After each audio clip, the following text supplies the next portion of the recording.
quick little review of Zootopia 2. This is, I'd by far say, one of the films that is probably, if not the film that has frustrated me the most.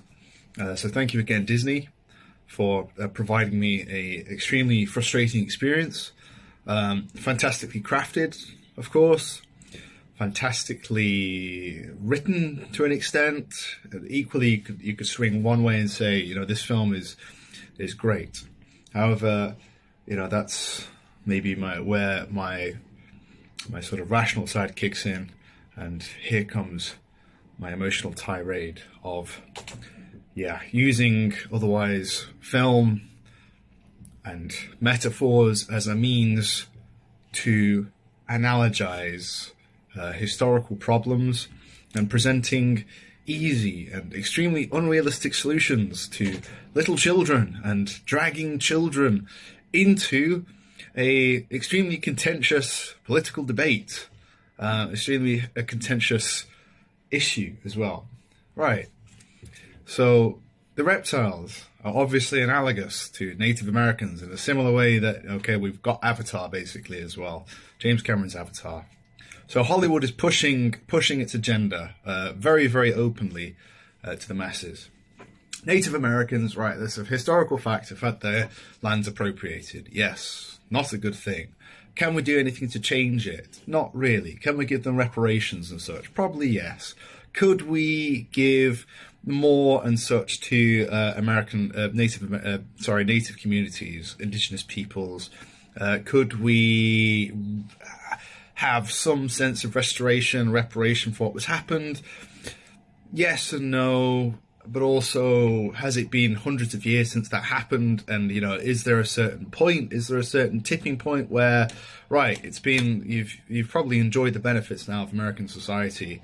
I think we can probably just sort of gloss over this issue just a little bit. It's been a while, guys. Come on. So why do you need to go back there again? I could always keep going further back to some other historical injustice, like, oh, the bloody French. Look at the French in bloody 1066. Oh my God, you need to pay us reparations, you silly, silly Normans coming in to attack Harold. What was his name? Whatever. Right.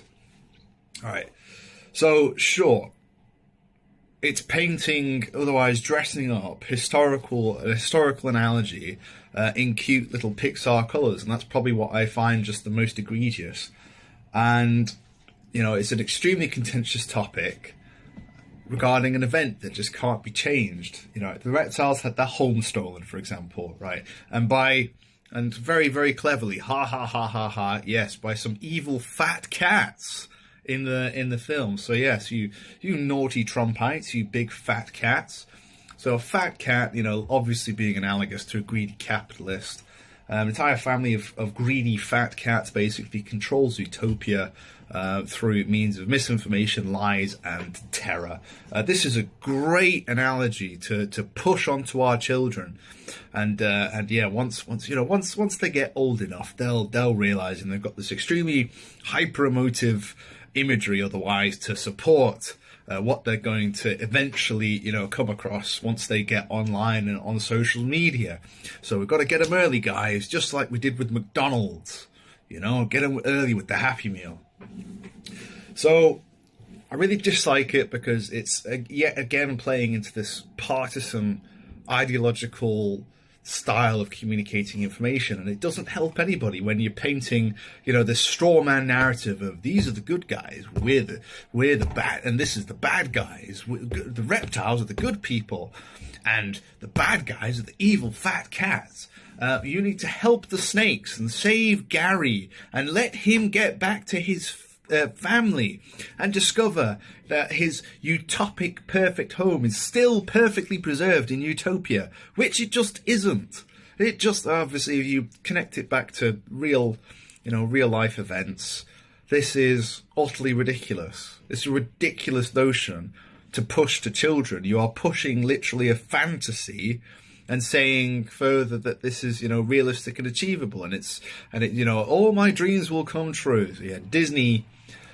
Yeah, I suppose Disney for many decades has monetized monetize the effectively the superego. It is the ultimate fantasy, the ultimate dream, and yeah, I suppose these are not the sorts of films that I want to watch anymore. The first Zootopia I thought was, again, it was good. Good film, and played tentatively. Obviously, the subversive narrative was there of, this is race relations basically in America, but here it's just straight up in your face for the whole film. And please, I don't want to have political propaganda shoved into my face. Thank you very much. Right. So the creators basically using whoa, my little vacuum cleaner is loud. So yeah, further to that, your wildest unrestrained dreams are perfectly achievable. Let's just completely disregard the fact that the land has changed irreversibly. There's no possible way that we can possibly retrieve, anything that resembles the lands that otherwise were appropriated by European colonizers. So yeah, that's a very, very healthy and realistic narrative that we can push to children, because this is realistic and attainable. So I think, Zootopia 2 is another great example of just Hollywood cynicism, basically, where it's pushing this extreme emotional narrative alongside the sort of delusion that things can be better if you just try hard enough. Bye bye.